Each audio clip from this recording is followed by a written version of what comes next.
இப்ப அவரை ஃபாலோ பண்ணணும்னு சொல்றாரா? 5 கிலோவா? யாரு யாரு 2 நாள் எக்ஸசைஸ் பண்ணி உனக்கு எப்படி 5 கிலோ அதிகமாச்சு?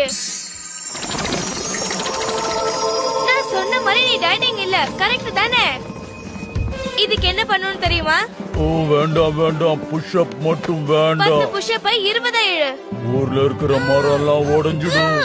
ஒன்னா ஏன்டா என்ன இப்படி குழப்புது? எதுவுமே இல்லன்னு நல்லா தெரியுது. இது ஒண்ணு கெட்டு போகலடா, தற்காலிகமா ஏதோ ஒரு சின்ன பிரச்சனை. சரி சரி, சாப்ஸ்டிக்ஸ் எல்லாத்தையும் வந்து தேடு. நீ லேட் பண்ண ஒரே காரணத்தால எல்லா வேலையும் தள்ளி போய்கிட்டே இருக்கு. நீங்களும் தான் தூக்கிட்டீங்க. மூளை வேலை செய்யணுங்கிறதுக்காக கொஞ்சம் நான் ஓய்வெடுத்தேன். இது எப்படி சாத்தியம்? எந்த சாப்ஸ்டிக்ஸ்லயுமே மலை அரக்கியோட சக்தி இல்லையே. அப்ப எதையாவது நீ தவற விட்டு வந்திருப்ப. நான் உன்னை எதையும் விட்டுட்டு